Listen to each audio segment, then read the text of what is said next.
Olá, tudo bem com você? Seja muito bem-vindo a mais um capítulo do Mundo Corporativo, hoje dedicado à gestão do tempo e produtividade. E para conversar conosco sobre esse assunto, nós convidamos Christian Barbosa, consultor e diretor da Tríade PS, uma consultoria especializada em soluções de produtividade, e também autor do livro Equilíbrio e Resultado: Por que as pessoas não fazem o que deveriam fazer? Christian, desde já, muito obrigado pela sua gentileza de participar aqui deste Mundo Corporativo. Obrigado a você pelo convite. Christian, sucesso profissional e qualidade de vida para muitos, isto é completamente incompatível. É possível equilibrar, é possível calibrar essas duas metas? Essa foi uma pergunta que eu me fiz durante os 2 anos aí de pesquisa para esse livro.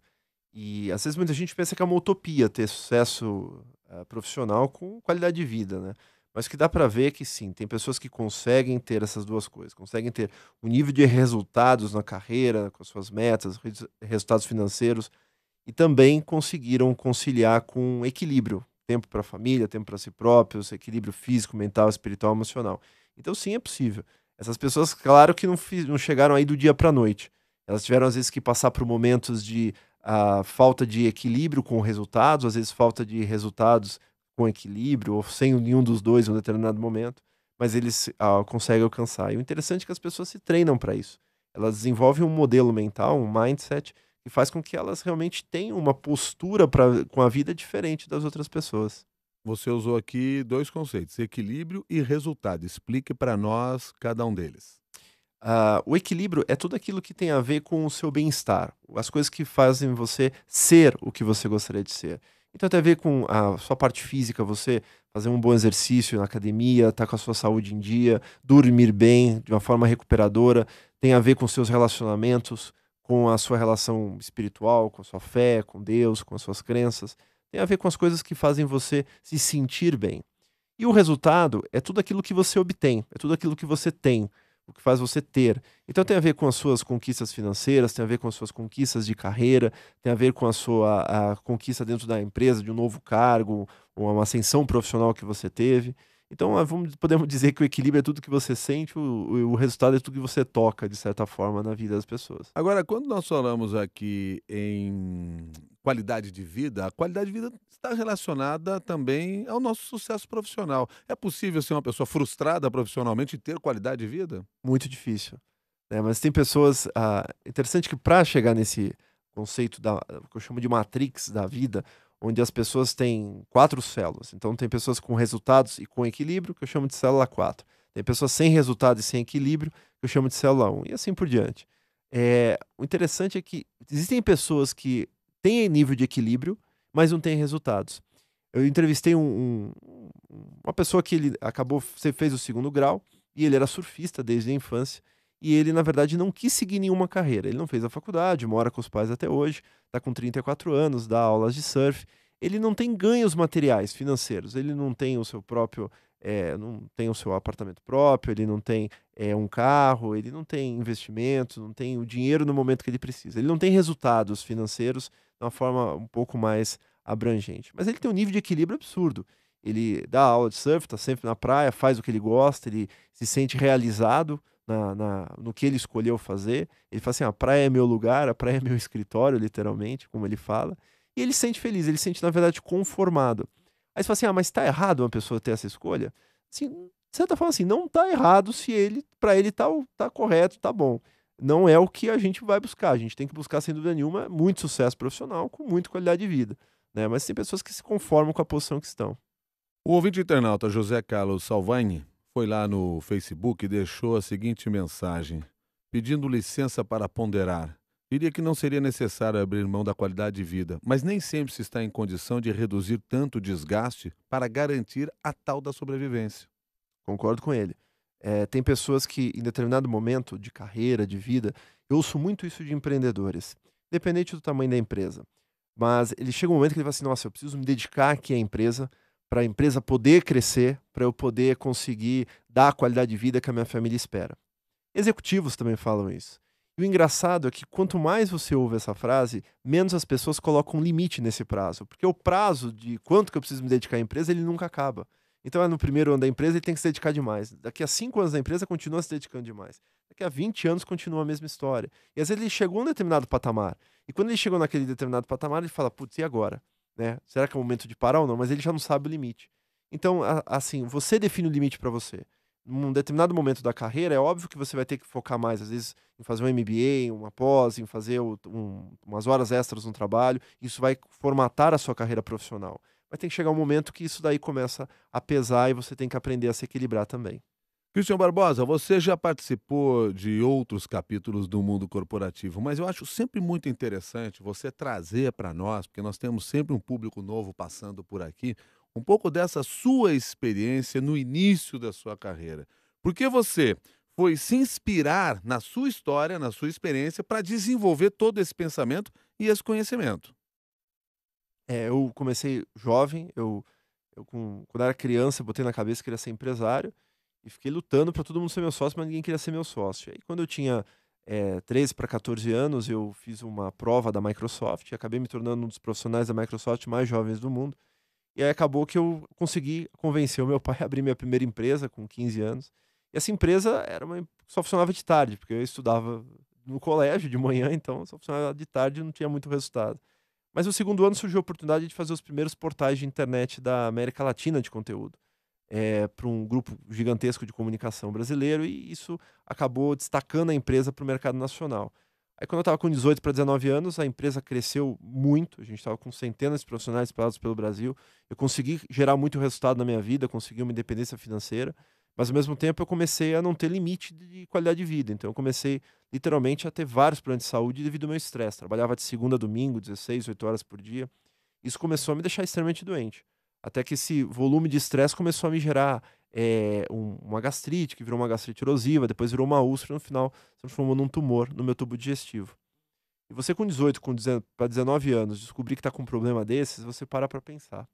Mas na verdade quem me parou para pensar mesmo foi o médico, que falou, muda o teu estilo de vida, faz um curso de yoga, meditação e gestão de tempo. Eu achei muito idiota a sugestão da gestão do tempo. E a minha secretária naquele momento me inscreveu num curso desses, eu fui fazer o curso, eu gostei, achei, isso aqui acho que pode me ajudar de alguma forma. E esse curso acabou virando meu hobby e hoje basicamente é a minha profissão. Bom, a Keila, nosso ouvinte internauta, diz que você falou agora há pouco em modelo mental. Pergunta, o que é isso? Tem a ver com mapa mental? Você é a favor do uso de mapas mentais? São coisas diferentes. O mapa mental é uma técnica de você ilustrar ideias, de você desenvolver ideias, desenvolvida por um londrino chamado Tony Buzan, que eu acho muito legal. Eu uso muito mapas mentais, às vezes para fazer uma apresentação de alguma coisa, para esclarecer uma ideia, quebrar uma ideia em pequenos pedaços. O que eu falo de modelo mental, de mindset, é a forma como o seu cérebro, os seus pensamentos, a sua estrutura do seu cérebro funciona para reagir às demandas do dia a dia. Por exemplo, a gente pode ter uma pessoa que tem um modelo mental que quando recebe, por exemplo, um desafio, ela gosta de encarar o desafio. Então ela vai lá para frente, vai e faz a coisa acontecer. Outra pessoa, por exemplo, pode não gostar de desafio, ela foge de desafios, porque ela desenvolveu um modelo para isso. Então quando a gente fala de equilíbrio e resultado, a gente entende que tem pessoas que desenvolveram um modelo mental para ter equilíbrio e resultado simultaneamente. Elas se treinaram para isso. Por exemplo, tem pessoas que conseguem dormir menos, com um total nível de recuperação, né, sem prejudicar a sua saúde, obviamente. E eles fizeram isso ao longo dos anos. Então o cérebro deles e o corpo deles se acostumou com esse processo. É um modelo mental que eles treinaram. Tem pessoas que treinaram o seu modelo mental para fazer dinheiro. Tem pessoas que treinaram o seu modelo mental para desenvolver relacionamentos. Então o modelo mental é tudo que você desenvolve dentro das suas crenças, dentro dos seus pensamentos, que faz você viver na sua vida, no seu dia a dia. Você tem um modelo mental, por exemplo, para gerenciar o seu tempo. Quando surge uma urgência, o que você faz? Começa a fazer, prioriza, escreve essa urgência. Você desenvolveu um método, um modelo para isso. Qual é o melhor caminho para gerenciar esse tempo? Acho que o melhor caminho para gerenciar o tempo, ele passa por algumas etapas. Primeiro, a pessoa tem que ter essa consciência de querer gerenciar o tempo dela. Porque todo mundo tem problema de tempo hoje. As pessoas vivem falando que estão correndo para lá e para cá. Mas entre ter o problema e querer mudar o problema, tem um gigantesco penhasco aí. Então as pessoas têm que entender, ok, eu quero assumir que eu preciso mudar esse meu modelo mental para ter mais tempo. O primeiro passo é a pessoa entender como ela está usando o tempo dela. Então ela fazer a classificação do tempo. Eu defendo um conceito muito simples, onde você divide o tempo em uma trindade, onde você tem as coisas que são importantes, obviamente, coisas com tempo, que trazem resultados. Você tem as coisas urgentes, onde o tempo acabou, você tem pressão, estresse, correria, e você tem as coisas circunstanciais, que são totalmente gastos desnecessários de tempo, fazem você perder seu tempo. O simples fato de quando você estiver fazendo alguma coisa, você se questionar, isso aqui que eu estou fazendo é importante, é urgente ou é circunstancial, isso gera uma ativação dentro de uma área do cérebro chamada córtex pré-frontal, e isso faz com que você tome mais consciência sobre o seu tempo. Se você sabe, por exemplo, que você tem um volume de urgências de, sei lá, num dia você tem 10 coisas para fazer, sendo que 5 foram urgentes, e você tem isso conscientemente no seu dia a dia, você começa a ter mais formas de melhorar essas urgências e reduzi-las, para ter mais tempo importante. Então, primeiro, classificar o tempo. Segundo, você precisa adotar um método. Um método que te ensine, por exemplo, a priorizar, um método que te ensine a planejar, um método que te ensine a dizer não, um método que te ensine a como usar, por exemplo, uma agenda da forma eficiente, como lidar com os meus e-mails. Você precisa adotar um método. E para esse método funcionar, você precisa ter uma ferramenta. Porque os métodos por si só, eles não podem ser feitos na cabeça. As pessoas têm que ter, que seja um caderno, que seja uma agenda de papel, que seja um smartphone, que seja um software específico para isso, mas as pessoas precisam ter uma ferramenta que possam adotar para o seu dia a dia. E por último, ela precisa de persistência, porque as pessoas não mudam do dia para a noite. Demora para o método começar a fazer resultados, demora um tempo para você ter tempo. Quanto tempo demora? Eu sempre digo para a pessoa experimentar, não acreditar, mas algo em torno de 4 a 7 semanas é um período que a coisa começa a dar resultados visíveis no dia a dia da pessoa. Começa a ganhar horas, começa a fazer muito mais com menos esforço, ela começa a se sentir com mais liberdade de escolha, espontaneidade para escolher fazer um esporte, uma academia, ou leitura de um livro, alguma coisa que ela está deixando de lado. Então, esses são as bases para um processo de gestão de tempo. Já que você falou em agenda, eu vou aproveitar aqui para repassar a pergunta da ouvinte internauta Michele. Ela começa dizendo, por favor, me ensina umas regras básicas para organizar meu dia. Devo usar a agenda? Aliás, como usar uma agenda de forma verdadeira? Boa pergunta. A primeira coisa é ter que usar apenas uma agenda. Uma coisa que as pessoas erram é que elas usam a agenda, elas usam a cabeça para guardar informações, elas usam um post-it, elas usam um caderno.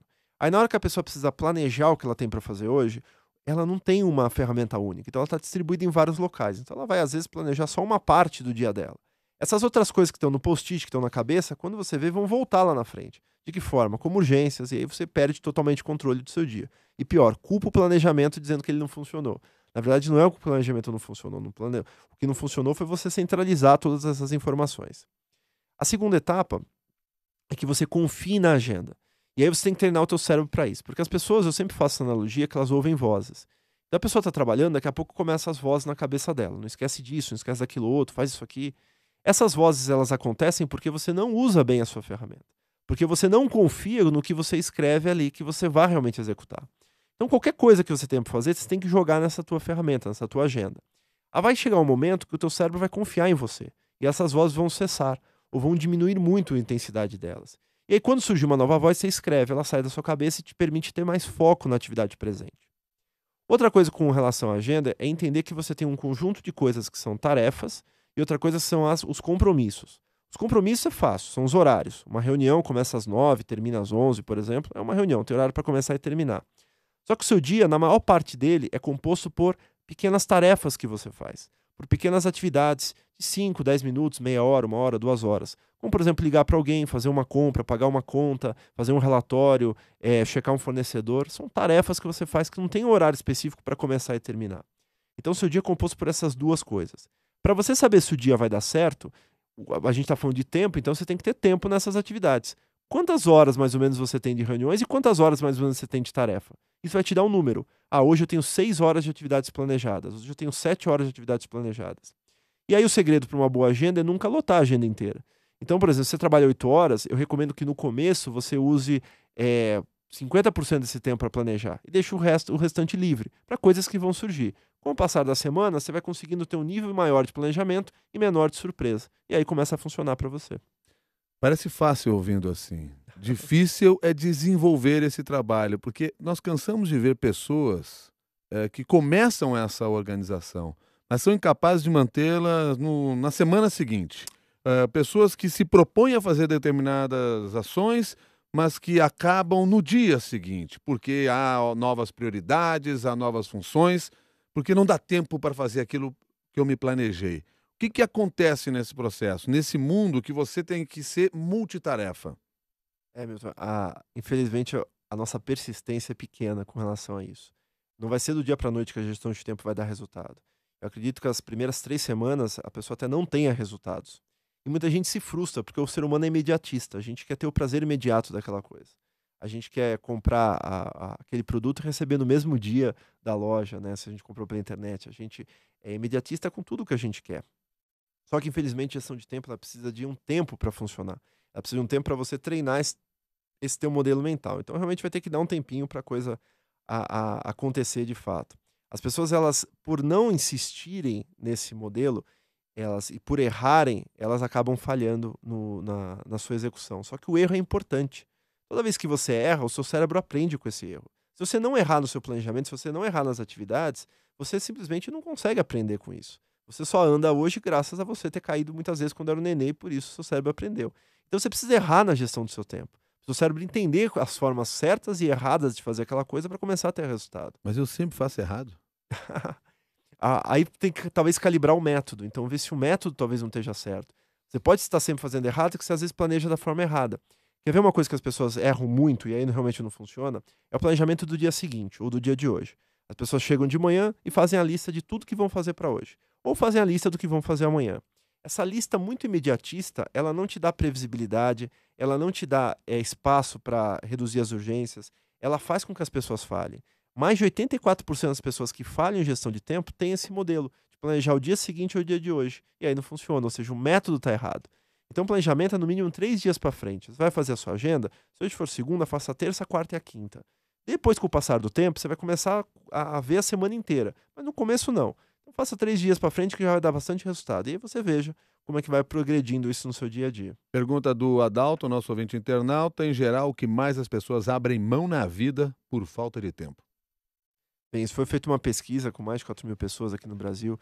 E o que a pesquisa mostrou, se a gente for pegar aí os 4 maiores itens que as pessoas adiam, né, que elas procrastinam na sua vida, em primeiro lugar está os exercícios físicos, academia. Então as pessoas são peritas, às vezes, em se matricular numa academia, né, pagam até o semestral, né, o plano semestral, para falar, não, eu vou pagar semestral para eu ir com certeza. E nunca vão. Ou vão um dia, passam uma semana sem ir, vão na outra semana. Então, 67% das pessoas afirmam que deixam academia, exercícios físicos, para depois. A segunda coisa que as pessoas mais adiam, com 63% dos votos, são as leituras. As pessoas deixam de ler um livro, deixam de ler a revista, as coisas vão se acumulando na sua casa, no seu escritório, e quando vem, tem aquela pilha de coisas para ler e nunca sai do lugar. Terceira coisa que as pessoas deixam de lado é a saúde. 52% das pessoas deixam a saúde para depois. Isso é uma coisa interessante dos brasileiros, que nós temos um modelo mental de última hora. A gente só faz as coisas quando simplesmente o tempo acabou, né? A gente só leva, por exemplo, você vai estudar para a prova na última hora, as pessoas só vão pagar contas às vezes na última hora, as pessoas só vão fazer o TCC, por exemplo, as pessoas que estão aí na faculdade, um MBA, no último bimestre, no último semestre. As pessoas sempre adiam as coisas. Saúde é a mesma coisa. A pessoa está com uma dor, uma dor. Ela, não, vou tomar um remedinho que passa. E vai tomando, até que essa dor se torna insuportável. Aí, quando a dor está insuportável, talvez sem tratamento, é que ela vai procurar um médico. Às vezes já é tarde demais. Nessa lista de coisas que a gente adia, entra também a gestão financeira? Sua, pessoal? Entra. Em quarto lugar, a gente tem o planejamento financeiro. 46% das pessoas falam que não planejam, deixam para depois o planejamento das suas finanças pessoais. Isso tem um impacto diretamente no Brasil como um todo, né? Agora, isso é uma característica do brasileiro, se difere, por exemplo, do europeu ou do americano? Então, a gente fez a pesquisa também em outros países, e o que acontece é entender que o adiamento é uma coisa natural do ser humano, seja europeu, seja americano, seja alemão, seja o que for. Agora, o que acontece é que as pessoas tornam esse adiamento crônico. Você adiar, por exemplo, quando você acorda, aperta o botão soneca para dormir mais 5 minutinhos no despertador, isso não tem problema. Você adiar, às vezes, uma vontade de ir no banheiro também não mata, às vezes adiar uma leitura, isso não vai te matar. O problema é quando você adia coisas importantes constantemente. Isso começa a pesar para você e começa a não te trazer resultados. Agora, é claro que tem países que adiam menos, que as pessoas culturalmente não gostam do adiamento. Você pega, por exemplo, a Suíça, as pessoas elas não se conformam da pessoa adiar várias vezes aquela coisa. Né? Se você desmarcar uma consulta médica, na segunda vez a pessoa já fica meio irritada com você do porquê que você fez isso. Eles sentem como um desrespeito. mas nós temos um nível de procrastinação, de adiamento muito similar aos outros países. Às vezes a gente reforça um pouquinho nessas coisas mais básicas que os outros não deixam para depois. Nós estamos conversando com o Christian Barbosa, consultor e diretor da Tríade PS, que é uma consultoria especializada em soluções de produtividade, autor do livro Equilíbrio e Resultado, porque as pessoas não fazem o que deveriam fazer.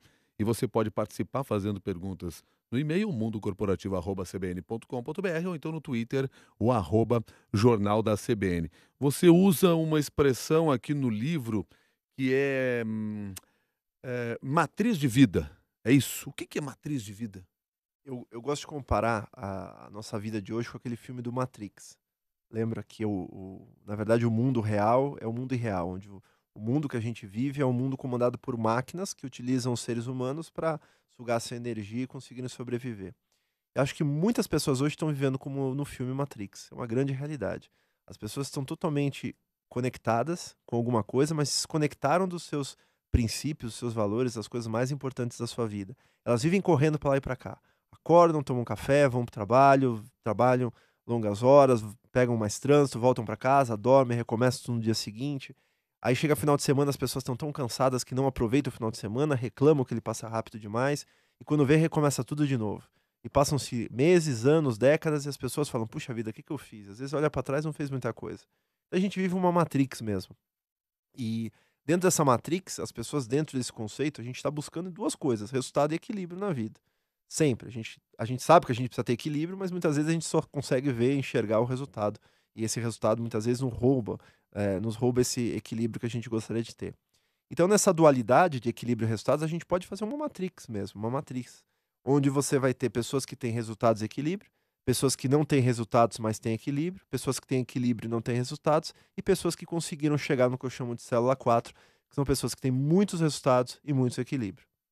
Como é que a gente consegue se enxergar dentro desse cenário que você mostrou? Como é que eu descubro se eu estou na célula 4, se eu estou na célula 3, 2 ou na um? Bem, acho que a forma mais fácil, né, para as pessoas, a gente desenvolveu um teste, que foi testado aí com mais de 3.000 pessoas sobre esse conceito da Matrix. Eles podem ir no triadps.com/matrix. E lá eles têm um testezinho que eles vão ver que célula que eles estão. Mas .com triadeps.com/matrix. isso. E aí eles podem fazer o teste. O interessante é que isso não é um estereótipo. Você não nasceu e fica naquela célula para sempre. As pessoas migram de células. Então ela pode começar a carreira dela com um nível de sem resultado, sem equilíbrio, e depois ela começa a ter resultado, mas está sem equilíbrio, e depois ela consegue chegar em resultados e equilíbrio. Então, assim, é interessante ver como as pessoas progridem.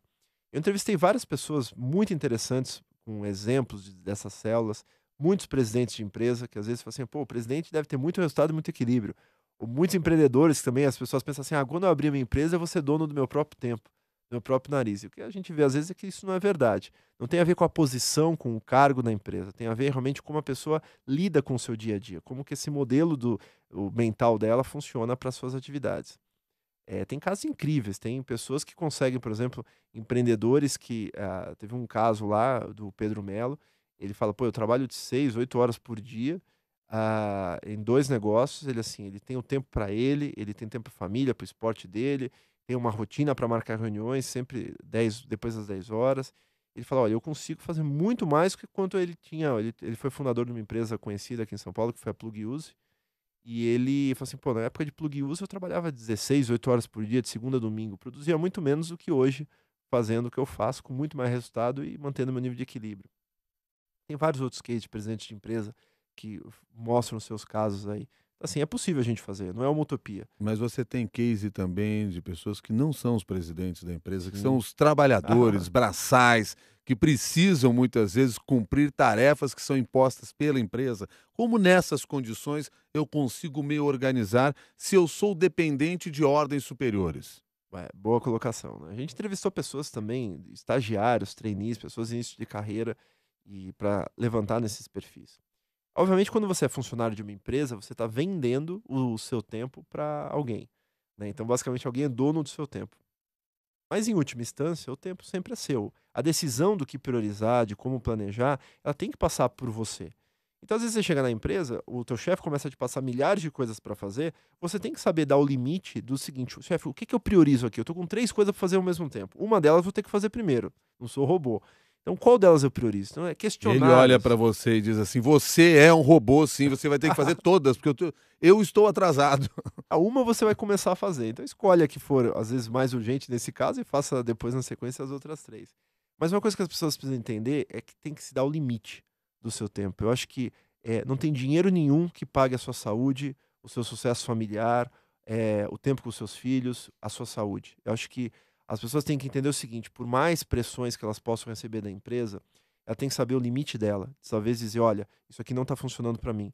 E às vezes é o momento de saber abdicar, de saber dizer: olha, conversar com o chefe, dar um feedback pontual, seguinte, isso aqui não estou conseguindo fazer, eu estou prejudicando demais a minha família, a minha vida, meus relacionamentos, seja lá o que for, e pontuar. Às vezes numa conversa você consegue resolver. Se não tiver alternativa, talvez seja o momento de você procurar uma outra empresa que te dê alternativas de qualidade de vida. As empresas estão muito preocupadas hoje em ajudar a criar bons ambientes de trabalho. Você pegar dentro das 1.000 maiores empresas hoje, a maior parte delas tem programas muito fortes de qualidade de vida, de sustentabilidade dentro do ambiente de trabalho, de work-life balance, ou seja, esse balanceamento mesmo de trabalho, vida pessoal e profissional. Então a gente tem que saber limitar, conversar e priorizar essas coisas, que senão você simplesmente vai trabalhar demais e quando reparar vai perder coisas importantes que talvez não tenham mais momento de recuperação. É importante precificar o tempo? Eu acho que na vida pessoal, acho que precificar o tempo, eu não gosto de fazer isso. Apesar de alguns métodos falarem sobre isso, eu, Christian, no nosso método, não recomendo isso. Eu falo de quantificar o tempo, em termos de horas. Mas dentro da empresa é importante quantificar, sim. Pra você ter uma ideia, o prejuízo, por exemplo, com adiamento de tarefas nos Estados Unidos, numa pesquisa, mostrou que chega a US$ 10.000 por funcionário. Um outro dado, por exemplo, aqui no Brasil, a gente fez uma pesquisa com mais de 3.000 executivos sobre o uso de tempo em reuniões. E o que foi comprovado é que apenas 1/3 das reuniões tem resultado. Os outros 2/3 são tempo completamente desperdiçado. A cada 100 funcionários que fazem reuniões eventuais ao longo da semana, há um desperdício médio anual de R$ 500.000, com reuniões completamente inúteis. 200 funcionários, R$ 1 milhão de tempo desperdiçado. Se a empresa não mensura esse tempo e esse valor, simplesmente esse tempo e esse dinheiro é jogado no lixo. Então é importante, nesse caso, mensurar para fazer com que a alta direção crie algumas estratégias, contrate programas para aumentar a eficiência dessas empresas, dessas pessoas, para que eles consigam realmente ter esse benefício. Mas, o desperdício que você chama a atenção e quando você fala aqui de reuniões, é porque a reunião é mal planejada. Até porque você mesmo chama a atenção que nós devemos tirar tempo para refletir. A reunião é um momento de reflexão. O problema hoje, Milton, é que existe um excesso de reuniões nas empresas. As pessoas, às vezes, elas ficam o dia inteiro em reunião e chega no final do dia ele não tem tempo para trabalhar. E ele fala: caramba, e agora o que eu vou fazer? Tô cheio de coisa para fazer. E leva para casa e rouba tempo de quem não deveria roubar. Eu não sou contra as reuniões, eu sou a favor de dieta de reuniões. Reuniões melhores, reuniões mais eficientes, reuniões bem conduzidas, que tem um objetivo, o objetivo é atingido. Com relação às reuniões pessoais, o seu tempo para você refletir, para você mesmo, eu acho essencial. Eu acho que as pessoas deveriam, pelo menos uma vez por semana, marcar uma reunião com você mesmo. Né? Você marca a reunião com todo mundo, por que não uma reunião com você? 1 hora, 2, pra fazer uma coisa exclusivamente para o seu bem-estar, para o seu equilíbrio, para a sua saúde. Eu acho essencial, sim, esse tempo para você. O que eu não sou a favor é do desperdício de tempo que as empresas estão perdendo aí. Aliás, é muito curioso, né, porque hoje em dia tem algumas empresas que elas têm uma quantidade enorme de salas de reuniões. Parece que o negócio, o fim delas é fazer reunião. Eu sempre vejo o seguinte: toda vez que eu chego numa empresa e eles estão com problema de reuniões e querem algum tipo de solução, eu pergunto: vocês têm um problema com relação a agendamento de reuniões pelo volume de salas? E a maior parte das empresas fala: nossa, aqui é uma briga para agendar uma sala de reuniões. Então, quando a empresa tem esse sintoma, é o primeiro sintoma que mostra que a empresa tem um problema de reuniões. Tem reunião demais e às vezes resultado de menos. Essa história de fazer reunião em pé, tal, que teve uma época que era moda. Essas coisas funcionam ou não funcionam? Olha, em um outro caso funciona, mas eu não gosto muito dessas modas corporativas porque depois elas caem no desuso. Eu acho que tudo aquilo que você faz e é uma modinha, e as pessoas acabam perdendo o valor sobre aquilo. Eu gosto de reuniões em pé. Eu acho que num momento ou outro, uma reunião rápida, 15, 20 minutinhos, ela resolve bastante. Mas adotar isso como um padrão dentro da empresa, a partir de amanhã todas as reuniões serão de pé para serem mais eficientes, acho que isso não vai dar muito resultado, não. Pelo tempo que leva a reunião, só teremos trabalhadores mais cansados. Sem dúvida. Onde mais se erra nesse processo todo aqui que nós estamos falando e como consertar esse erro? Acho que, corporativamente falando, nós temos 4 coisas que são os maiores erros de produtividade e ladrões de tempo das empresas. Primeiro, sem dúvida nenhuma, são os e-mails. O e-mail hoje é um grande ladrão de tempo. Se a gente não tiver boas práticas de comunicação, se a empresa não ajudar os seus funcionários a usarem bem os seus ferramentas de e-mail, vai haver um desperdício de tempo e dinheiro. Segundo, são as reuniões. Como eu já falei, realmente é uma coisa que consome muito tempo das pessoas dentro das empresas e consome dinheiro de todo o grupo. O terceiro é uma crescente demanda pelo senso de urgência. Tudo é para ontem, tudo é para a última hora. As empresas estão viciadas na urgência. As pessoas já acham normal que o urgente esteja dentro da empresa no dia a dia. As pessoas acham normal ter 90% de imprevisibilidade e 10% de previsibilidade. Isso não é natural, isso não é normal e isso deveria ser revisto. E o quarto, sem dúvida nenhuma, é a falta de método de produtividade para as pessoas. Ninguém aprendeu na escola a gerenciar o seu tempo. Então as pessoas empiricamente elas priorizam de um jeito, planejam de outro. E quando vê esse modo empírico, às vezes não está dando muito resultado não no grupo, na equipe como um todo. Então tem que ajudar as pessoas a terem bons métodos de produtividade. Na vida pessoal, as mesmas coisas elas acabam sendo replicadas, mas eu acho que uma coisa que falta para as pessoas é tempo para si próprio. Acho que o maior erro das pessoas é colocar muito tempo em tudo e esquecer do tempo pessoal. Porque as pessoas são peritas em ter tempo para a família, ter tempo para o trabalho, tempo para todo mundo. Só que não tem tempo para elas mesmas, para fazer as coisas que elas gostariam, às vezes para uma reunião com ela própria. Acho que esse é o maior erro que as pessoas pessoalmente podem fazer. E é uma relação direta. Quanto mais tempo você tem para você, mais tempo você tem para fazer tudo o que você precisa. As redes sociais se transformam num grande consumidor desse tempo? É perder tempo? Essa é uma excelente pergunta, porque hoje 67% das pessoas afirmam que usam redes sociais durante o horário de expediente, sendo permitido ou não pela empresa. Às vezes a empresa bloqueia, mas a pessoa tem um smartphone, ela vai pro banheiro e fica acessando lá o Facebook, o Twitter, coisas do tipo. Ah, eu não sou contra as redes sociais, eu sou contra o bloqueio das redes sociais no ambiente de trabalho. Eu acho que tem que ter um bom senso. Você permitir que a pessoa acesse durante um horário de 8 horas, 15, 20, 30 minutos, talvez até um pouquinho mais de redes sociais, eu acho que não mata ninguém.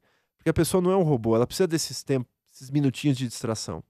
Inclusive, tem uma pesquisa da Universidade de Melbourne que fala que as redes sociais, durante o horário de expediente, aumentam a produtividade das pessoas. Diminui o nível de estresse, nível de ansiedade. Então, assim, na minha opinião, eu acho positivo. Mas é claro que tudo tem que ter bom senso, porque a rede social é um vício. É um vício como funciona como qualquer outra droga, né? A urgência também é viciante, o Facebook também é viciante, o Twitter é viciante. Então, se as pessoas estão viciadas, elas querem ver aquilo a todo momento. E aí começa sim a ser um ladrão de tempo. Se você está nesse ponto, você tem que passar por um processo aí de controlar essas redes. Então, diminuir o número de avisos, não checar constantemente durante o dia, começar a se policiar para ver, por exemplo, só à noite, depois a cada 2 dias, para diminuir o seu vício na rede. Depois, quando tiver menos viciado, você controla melhor. Agora há pouco você falou do e-mail, que toma muito tempo, e nós falamos agora de redes sociais. Mas a internet não está aí exatamente para aumentar a nossa produtividade e melhorar a nossa qualidade de vida? Mas não é o que acontece, na verdade, né? As pessoas usaram muito mal a internet hoje e tá virando um grande desperdício de tempo. Pra você ter uma ideia, dentro das empresas, 57% usam redes sociais, 22% jogam durante o horário de expediente. Jogam online, jogam no computador. 11% afirmam que vem pornografia via internet, através de um e-mail, de um site, de um blog. E tem um dado até absurdo: 2% afirmam que fazem sexo virtual durante o horário de expediente, através de ferramentas de internet. Então, ou seja, será que as pessoas realmente não têm tempo ou será que elas estão usando muito mal o tempo que elas têm? Então a internet ela pode ser benéfica e maléfica ao mesmo tempo. Depende da forma como a gente vai usar. Ou seja, se usa mal ou bem a internet da mesma maneira que a gente usa o nosso tempo real, como nós usamos as nossas relações, etc. Sem dúvida, eu não culpo a internet como um vilão. Não culpo as redes sociais. Eu Mas ela culpo, poderia ser uma arma a nosso favor, sem dúvida, para você. controlar esse tempo, para organizar, para planejar. Sem dúvida, você tem um monte de software hoje na internet legal, você tem um monte de recurso, você tem cursos online hoje, você tem uma série de coisas na internet que te ajudam realmente a ser eficiente. Claro que a gente estourou o nosso tempo aqui, mas aí por um ótimo motivo, porque o conteúdo é muito bom. Então, a gente vai embora no tempo. De qualquer forma, Christian, eu quero agradecer a sua gentileza de conversar conosco hoje aqui no Mundo Corporativo. Muito Obrigado a você, o obrigado. convite. Muito obrigado. Nós conversamos com Christian Barbosa, que é consultor, diretor da Tríade PS, que é uma consultoria especializada em gestão de produtividade, e também autor do livro Equilíbrio e Resultado: Por que as pessoas não fazem o que deveriam fazer, lançado pela editora Sextante ou Sextante. O Christian Barbosa, também autor de A Tríade do Tempo. A você que participou dessa nossa conversa, seja com perguntas, seja nos assistindo, o nosso muito obrigado. Lembrando que a sua participação sempre é bem-vinda pela internet, no mundocorporativo@cbn.com.br ou no Twitter, @jornal da CBN. Até uma próxima.